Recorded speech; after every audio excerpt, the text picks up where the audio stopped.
I'll start with you. Look, we've always known Kentucky was going to be a dogfight. We've had some indications in some, I guess, lesser reputable polls lately that Arkansas was a little more favorable to Democrats than people have been thinking. So, in one sense, this is confirming what there have been some sense of for a little while now. But the big takeaway for me is when I take a step back, it's almost shocking to think of the South, this region that has moved so decisively against the Democratic Party in the last 2 decades, and particularly against President Obama. I mean, none of these are states that he carried in 2012. The South, these polls are telling us, could be the salvation of Democrats in 2014. Well, it's remarkable because, in part, Obamacare, which the Republicans staked everything on, while it still might be a problem even in some of these southern states, for sure, is not quite the political disaster that it looked like last October when the Republicans staked their entire philosophy and game plan on opposing it. That's number one. Number two, the Democrats are raising substantial amounts of money. And number three, in these states, well, in Arkansas and Kentucky, the popular Democratic governors accepted the expansion of Medicaid, and those Democratic governors are very popular, and I think that's Mark Pryor in Arkansas, and it's helping Allison Lundgren Grimes in Kentucky. And also, people like Mary Landrieu, daughter of the mayor of New Orleans, Mark Pryor, son of a senator, Kay Hagan in North Carolina, an experienced, savvy Paul, and Allison Grimes, who comes from a very political family. Her father was state chairman in Kentucky. These are tough people. They're going to be tough outs for the Republicans because they are local people with local roots whose primary identification is not Barack Obama. So, Michael, I mean, you look at the 3 Democratic incumbents here, then there's 1 Republican seat, and we all know if the Democrats can pick off Kentucky, if they can take out Mitch McConnell, that changes the math completely in their favor. But if you look at those 3 Democratic incumbents, I think we generally agreed Republicans need to pick off 2 of those if they're going to have a chance of taking back the Senate as a whole. I guess my question is, how sustainable is this? Because Howard talks about Obamacare not being the political weapon that maybe Republicans thought it would be. I still look at it and say, okay, well, look, we're also seeing these polls that President Obama's numbers not really good in any of these states, and you have the experience of those Democratic governors implementing the Medicaid expansion, but you still have Obamacare overall not polling well. So can they keep defying gravity like this, or are those numbers eventually going to catch up with them? Well, I think they can to some extent. I think with respect to Obamacare, I don't think that's going to be the disaster that everybody predicted some number of months ago. And I've been writing this for a while, actually, Steve. And I think it has turned around, and I think it's probably going to keep getting a little bit better. I think that issue of the Medicaid money is going to play out in these states where governors have refused it. It's going to play out a little bit more in governors' races. Florida, it's going to be a very big deal. But maybe even in a place like Georgia. But to get back to the Senate, I don't think Obamacare is going to be a big problem for the Democrats. And you see Landrieu and others embrace may be a strong word, but warming up to it more and more. The president's own general approval rating is going to be a problem for the Democrats in some states. And that number often tracks pretty closely with how members of the president's party do in a 6th-year election.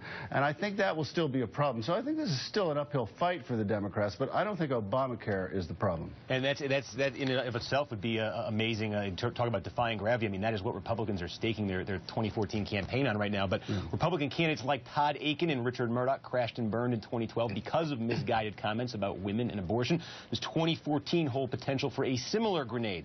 BuzzFeed lists some of the comments of North Carolina Republican Senate candidate Greg Bannon, who's in the running to be his party's nominee against Kay Hagan, under the headline, 13 Things You Won't Believe the Man Who Could Be North Carolina's Next Senator Said, including President Obama wants to run a dictatorship and that property taxes make us indentured servants to the government. Howard, there's polling, in North Carolina right now. This same poll basically shows that the sort of Republican establishment candidate and this guy we're talking about here, Greg Bannon, faring about as well against Kay Hagan. Certainly indications that Democrats are going to try to do what they can to get the nomination, so Tillis won't win the nomination down there. But also I think there's a growing sense when you look at Republican incumbents like Lindsey Graham, we talk about McConnell in Kentucky, Thad Cochran in Mississippi. At the beginning of this year, we were saying all 3 of these maybe could be vulnerable in primaries. Not looking like the Tea Party challengers, though, maybe have as much momentum now as they did in 2012, 2010. No, I don't think they do. And the reason is, while the Republican establishment was kind of blindsided in 2012, which they shouldn't have been, but they were, They're not blindsided this time. The incumbents in the Senate, the Republican incumbents in the Senate, moved many steps to the right. They ran to the right as fast as they could to try to shut off the oxygen to the Tea Party. In Kentucky, for example, Mitch McConnell hired Paul's campaign manager to be his own campaign manager. That gives you an indication of what the Republican establishment was doing. So I think, you know, the Democrats, in a Machiavellian way, the Democrats might want to pour some money into those Tea Party campaigns, but I think that would be wasted money because I don't think these Tea Party challengers are going to win. And that's bad news for the Democrats. The only way it could conceivably be an advantage or some help to Democrats is after the primaries, and if those Tea Party people endorse the mainstream candidate, the McConnell, for example. What ownership does Mitch McConnell have of the statements of the guy who ran against him and then endorsed him? Now, that's kind of a bank shot for Democrats. I'm not sure it'll help them that much. Well, let's play that out one step further, because Michael, I want to talk about, you'd say the Tea Party candidates aren't likely to win these primaries, but what Howard's describing there is, in a sort of roundabout way, the Tea Party is winning these primaries because, as he says, the establishment candidates are sort of embracing their rhetoric, embracing their agenda, in some cases embracing their staff. So this gets me to the question of, if Republicans actually do end up winning back the Senate this fall, what does that mean for the last 2 years of the Obama presidency? What is the difference between, you know, we all assume sort of the House is probably going to stay with the Republicans, so it's not like Democrats are likely to get a majority of, you know, the entire government, but what's the difference between having a Democratic Senate and a Republican Senate after this election for the president? No, I think it's potentially really enormous, Steve.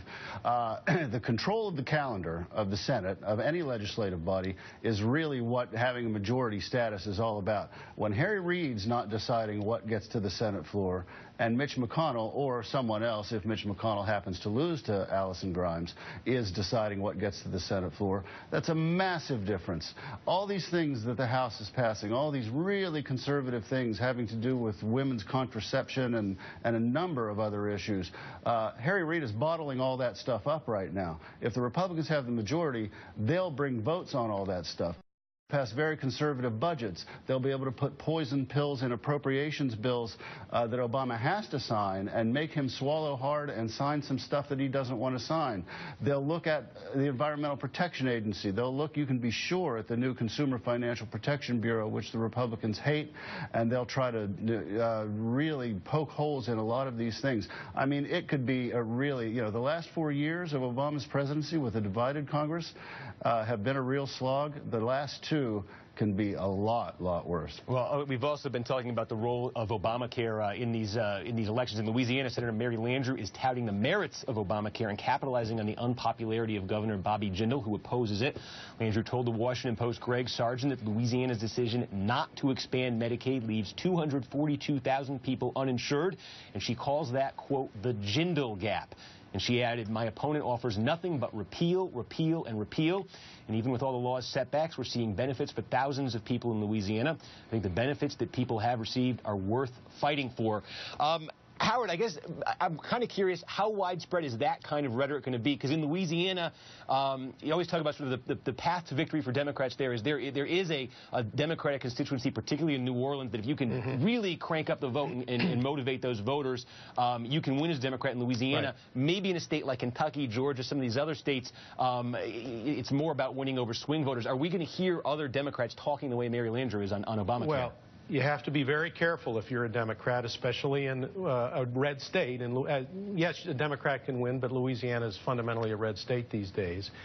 You don't mention Obamacare. You don't even necessarily mention Barack Obama. But you talk about the benefits of the law that are tangible. Children up to the age of 26 on their parents' plans. No pre-existing condition requirement for insurance. The way other health insurance plans that people in the private sector have had and will have, a way they've been improved. Medicaid. I think the problem in a place like Louisiana is, as good as that pitch is, and by the way, it's derived directly from a speech from a Q&A that Barack Obama gave the other week. Do nothing, Republican Congress.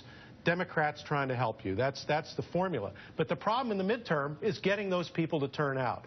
Now, vote hauling and voter turnout was invented in New Orleans by Dutch Morial, a generation or two ago. And Landrieu is going to need the best turnout operation that New Orleans has ever seen in order to win that election. doing that in a midterm is not going to be easy. There you go. Morial.